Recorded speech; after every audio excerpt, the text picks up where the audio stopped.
Okay, सो अभी ये वाला टॉपिक आपका यहीं तक था। इस टॉपिक को मैं सम अप कर देती हूँ ताकि आपको थोड़ा समझ में आ जाए कि इस टॉपिक में हम क्या बताना चाह रहे हैं। डायरेक्शन कोसाइन की देखिए बात कर रहे हैं। Direction cosines are basically your angles कि एक्स एक्सिस के साथ क्या एंगल बन रहा है, वाई के साथ क्या बन रहा है, जेड के साथ क्या बन रहा है। तो हमने सीखा कि हम उसको कोसाइंस में रिप्रेजेंट करते हैं, cos alpha, cos beta and cos gamma. सिर्फ अल्फा बीटा गामा को बोले तो हम डायरेक्शन एंगल बोलते हैं, ठीक है। और हमने इसमें क्या सीखा कि हमारे पास जो फॉर्मूला है, अगर हम कॉस अल्फा है तो हम उसको स्मॉल एल बोलते हैं, कॉस बीटा को स्मॉल एम, कॉस गामा को small N.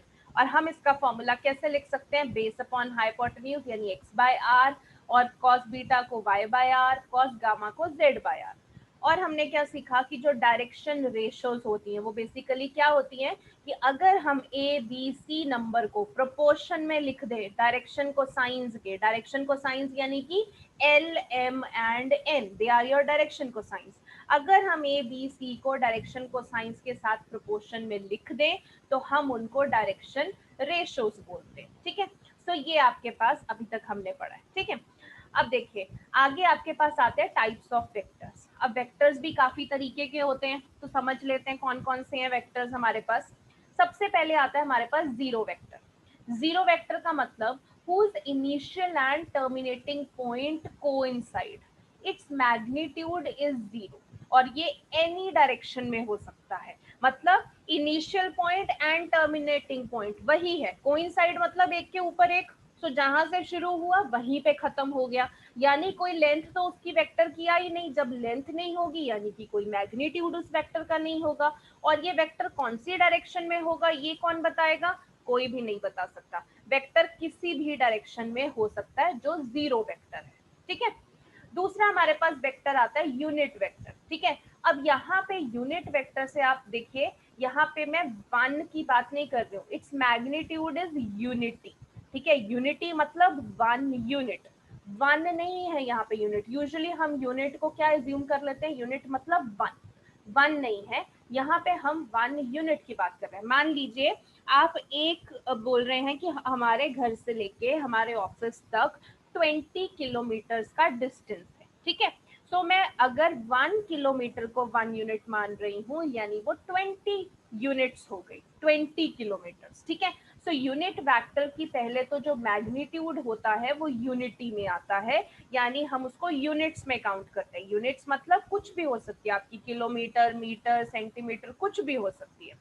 The vector in direction of A vector, जो अगर हम ए वेक्टर की डायरेक्शन में, ए मतलब स्मॉल ए जो हम लिख रहे हैं उसके वेक्टर की डायरेक्शन में अगर हम यूनिट वेक्टर लिखना चाहें तो हम उसको ऐसे लिखते हैं, ए के ऊपर कैप डाल दो। मतलब यूजुअली हम वेक्टर को कैसे लिखते हैं, या तो हम ए बी के ऊपर एरो डाल के वेक्टर लिख देते हैं, या फिर हम ऐसे भी, मैंने आपको सिखाया था कि हम स्मॉल ए वेक्टर लिख सकते हैं। बट अगर मुझे यूनिट वेक्टर डिनोट करना है तो मैं ए के ऊपर कैप डाल के लिख सकती हूँ, ठीक है। ये डिनोशन है यूनिट वेक्टर। अगला देखिए, coinitial vector. Coinitial vector का मतलब क्या है, two or more vectors having the same initial point. Coinitial नाम से ही पता लग रहा है ना, जैसे हम बोलते हैं कॉन्सेंट्रिक। तो कॉन्सेंट्रिक का मतलब बहुत सारे सर्कल्स है जिनका एक ही सेंटर है। ऐसे को इनिशियल मतलब बहुत सारे वेक्टर्स हैं जिनका एक ही इनिशियल पॉइंट है, तो उनको हम को इनिशियल वेक्टर बोलते हैं, ठीक है।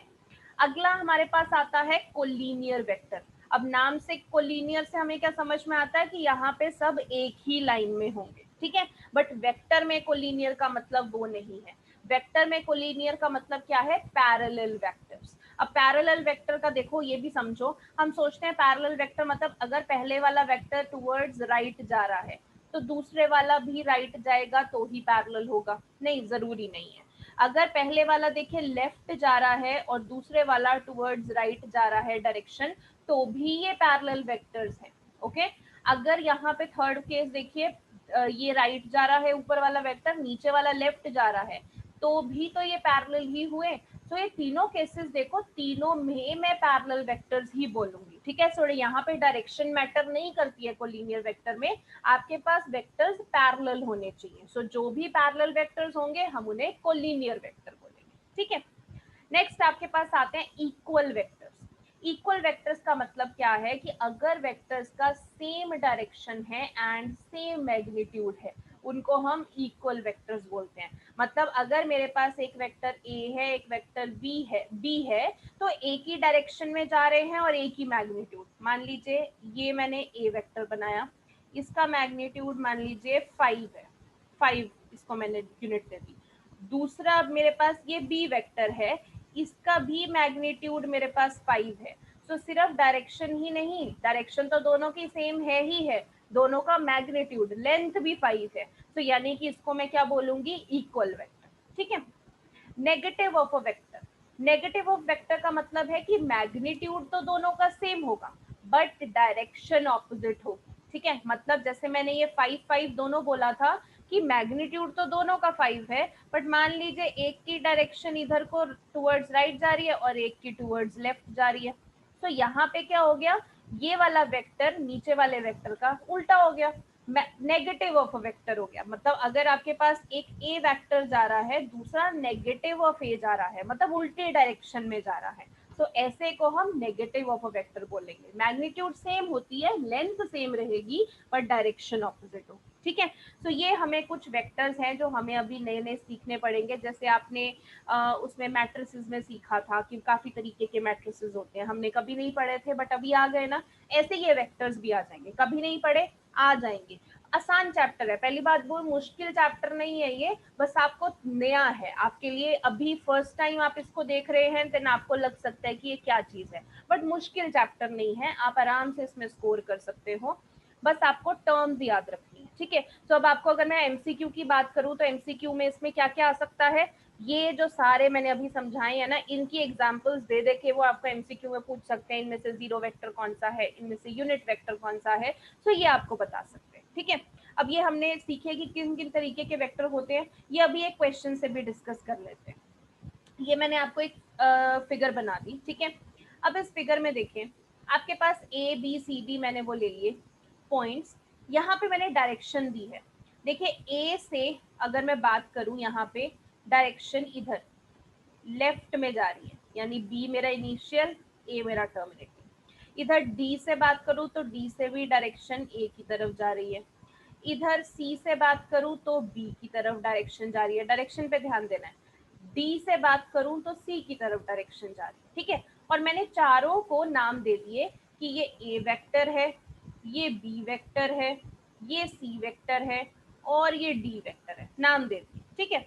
अब मान लीजिए आपको पूछा कि को इनिशियल वेक्टर बताइए, यहाँ पे तो आंसर्स लिखे हैं मैंने, बट आप खुद सोच के देखिए फिगर को। आपको पूछा कि इनमें से बताओ को इनिशियल वेक्टर कौन से हैं। को इनिशियल का मतलब जिनके पॉइंट्स जो है वो को इंसाइड करते हो, हमने यहाँ पे पढ़ा था ना को इनिशियल, जहाँ पे two or more vector having same initial point, ठीक है, उनको हम को इनिशियल बोलते हैं। सो को इनिशियल में देखें, आपके पास जो ये डी वेक्टर है और जो ए वेक्टर है, इनका कॉमन पॉइंट क्या है, इनिशियल। ये पॉइंट डी से आ रहा है ना, यहाँ से ही ये ए वेक्टर इधर को जा रहा है और यहाँ से ही ये डी वेक्टर इधर को जा रहा है, यानी दोनों का इनिशियल पॉइंट तो कॉमन हो गया। तो मैं यहाँ पे डी और ए को क्या बोलूंगी कि ये को इनिशियल वेक्टर है, ठीक है। देन आती है इक्वल वेक्टर। इक्वल वेक्टर में हमने सीखा था कि वो वेक्टर जिनकी डायरेक्शन और जिनका मैग्नीट्यूड सेम रहेगा, ठीक है। तो ऐसे कौन से हैं, देखिए आप यहाँ पे डी वेक्टर को देखिए तो इसकी डायरेक्शन भी नीचे को जा रही है। इधर बी वेक्टर को देखोगे तो इसकी डायरेक्शन भी नीचे को जा रही है, दोनों की डायरेक्शन नीचे जा रही है। एंड दोनों का मैग्नीट्यूड, अगर मैं लेंथ की बात करूं तो देखो ये तो डिफरेंस सेम ही है ना, मैंने एक स्क्वायर बना दिया, सब कुछ बराबर ही चल रहा है। तो ये जो आपका डी और बी लेंथ ये बिल्कुल सेम चल रही है, सो लेंथ भी सेम और डायरेक्शन भी सेम, यानी कि ये क्या हो गए, इक्वल वेक्टर हो गए, ठीक है। अगला है आपके पास negative of a vector. Negative मतलब मैम डी एंड सी नहीं आएंगे इक्वल वेक्टर में? जैसे ए एंड बी भी हुआ है, रेक्टेंगल का पार्ट है, तो ए डी एंड सी नहीं आएंगे? डी एंड सी नहीं होंगे, इक्वल का मतलब A and direct. C, A and C, ये डी सी ए एंड सी भी नहीं ए हो बी। सकते। देखो ए जो वेक्टर है उसकी डायरेक्शन टुवर्ड्स राइट जा रही है, जो सी वेक्टर है उसकी डायरेक्शन तो इधर लेफ्ट को जा रही है, डायरेक्शन सेम नहीं हुई ना इनकी, डायरेक्शन भी ओके सेम होनी चाहिए और लेंथ भी सेम होनी चाहिए, दोनों, तब वो इक्वल बनेगा। ओके, नेक्स्ट आपके पास आता है नेगेटिव वेक्टर। नेगेटिव वेक्टर का मतलब हमने पढ़ा था कि मैग्नीट्यूड सेम हो सकता है, यानी लेंथ सेम हो सकती है, बट डायरेक्शन उल्टी जाएगी। तो अब यहाँ पे जो श्रेया ने बोला वो आएगा कि ए और सी लेंथ तो इनकी सेम है बट डायरेक्शन उल्टी चल रही है। ए की डायरेक्शन का एरो देखिए टुवर्ड्स राइट जा रहा है, बी की डायरेक्शन का एरो टुवर्ड्स, सॉरी सी की डायरेक्शन का एरो टुवर्ड्स लेफ्ट जा रहा है। तो ये हमारे ए एंड सी क्या हो गए, नेगेटिव वेक्टर हो गए। ठीक है, देन आपके पास आता है कोलिनियर वेक्टर। कोलिनियर हमने समझा था, कोलिनियर मतलब पैरेलल। तो पैरेलल कौन से होंगे, आप देख सकते हो यहाँ पे ए और सी ये दोनों पैरेलल चल रहे हैं वेक्टर्स, यहाँ पे डी और बी ये दोनों पैरेलल चल रहे हैं। डायरेक्शन मैटर नहीं करती है, मैंने आपको पहले ही बताया। देखिए डी और बी की डायरेक्शन तो सेम ही चल रही है, तो वो पैरेलल हैं, बट ए और सी की डायरेक्शन उल्टी चल रही है, तो आप ये नहीं बोलोगे कि वो पैरेलल नहीं है। मैंने यहाँ पे आपको केसेस के साथ समझाया था, तीनों केस में जो वेक्टर्स हैं वो पैरेलल होते हैं, डायरेक्शन का कोई फर्क नहीं पड़ता। सो यहाँ पे पैरेलल वेक्टर की बात करें तो ए वेक्टर, सी वेक्टर और A vector, sorry D vector and B vector. Okay, then आपके पास आता है collinear vector but not equal. Collinear मतलब आपके पास पैरेलल होने चाहिए बट वो इक्वल नहीं होने चाहिए। तो ऐसे वेक्टर यहाँ पे नन है, कोई नहीं है। ऐसा कौन सा वेक्टर है जो पैरेलल है बट वो इक्वल नहीं है, बता सकते हो? आपको लगता है कि नन के अलावा कोई और आंसर होना चाहिए? Collinear but not equal, equal नहीं है वो, कोलिनियर है। हाँ जी नव्या, लगता है कुछ हो सकता है? पता नहीं। पता नहीं।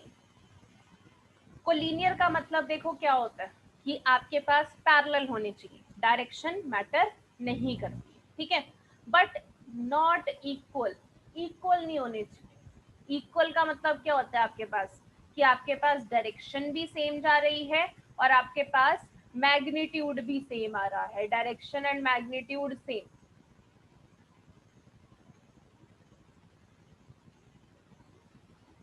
हाँ जी सरताज, क्या लगता है, कंफ्यूजिंग है?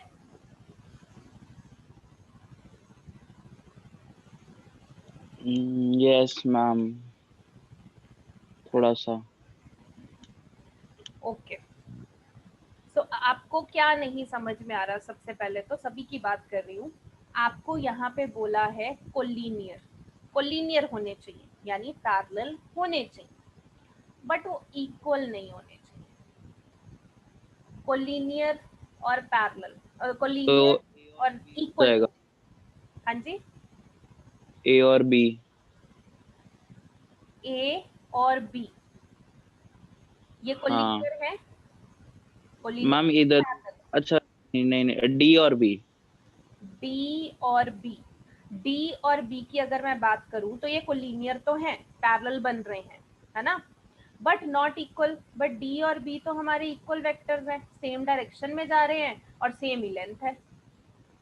फिर तो कोई नहीं है मैम, क्योंकि वो स्क्वायर में होते हैं, रेक्टेंगल में नहीं होते। हाँ, तो यहाँ पे नन बन रहा है कि हमारे पास ये कंडीशन सेटिस्फाई नहीं हो रही कि इक्वल भी नहीं होने चाहिए और पैरेलल भी होने चाहिए, ये कंडीशन हमारे पास सेटिस्फाई नहीं हो रही, तो यहाँ पे नन आएगा। अगला देखिए जीरो वेक्टर। जीरो वेक्टर की अगर मैं बात करूं तो मैंने आपको बताया था जीरो वेक्टर मतलब जहां से शुरू हो रहा है वहीं पे खत्म हो रहा है। तो अभी तक हमने जीरो वेक्टर को लिख के नहीं देखा था। सो जीरो वेक्टर को यहाँ पे देखिए, वैसे तो यहाँ पे अगर मैं आपको वैसे ही पूछ लेती कि जीरो वेक्टर बताओ जो वहीं से शुरू हो रहा है और वहीं पे खत्म हो रहा है, initial and terminating point same है, तो आप नहीं बता पाते। बट देखिए इस तरीके से हम जीरो वेक्टर को लिखते हैं। जैसे हमारे पास 4 पॉइंट्स थे ए बी सी डी, तो अगर मैं ए से शुरू करूं, ए पे ही खत्म कर दूं, पहले इनिशियल पॉइंट फिर टर्मिनल पॉइंट, ऊपर वेक्टर का साइन लगा दिया, this is known as zero vector. ऐसे ही बी पे शुरू करूं, बी पे ही खत्म कर दूं, this is a zero vector. C पे शुरू करूं, सी पे खत्म कर दूं, जीरो वेक्टर। डी पे शुरू करूं, डी पे खत्म कर दूं, जीरो वेक्टर। ठीक है, तो जीरो वेक्टर्स हम इस तरीके से लिखते हैं, जहां पे शुरू हुआ वहीं पे खत्म हुआ। ओके, लास्ट हमारे पास आता है यूनिट वेक्टर। मैंने आपको बताया था यूनिट वेक्टर के लिए हमें पता होनी चाहिए कि हमारी यूनिट क्या चल रही है, किलोमीटर चल रही है, मीटर में चल रही है, क्या यूनिट क्या चल रही है। यहाँ पे तो हमें कोई यूनिट नहीं दी हुई, कोई वो नहीं दे रखी लेंथ वगैरह। तो हम इस केस में इस फिगर के अकॉर्डिंग वी कांट से, इसका नहीं हम आंसर बता सकते, बट अगर हमें दिया होता तो हम उस हिसाब से हम बता देते। ठीक है, सो आज के लिए आपने इतना ही करना है। ये सारा लेक्चर आपने अच्छे से इसके नोट्स बनाने हैं, लिखते हुए हर चीज़ समझनी है। और नेक्स्ट क्लास में जब मैं आपसे पूछूंगी तो प्लीज़ बता देना आपको कौन सा कॉन्सेप्ट नहीं समझ में आया। अगर कॉन्सेप्ट नहीं समझ में आएगा, आगे क्वेश्चन नहीं समझ पाएंगे, तो अपने कॉन्सेप्ट क्लियर रखना।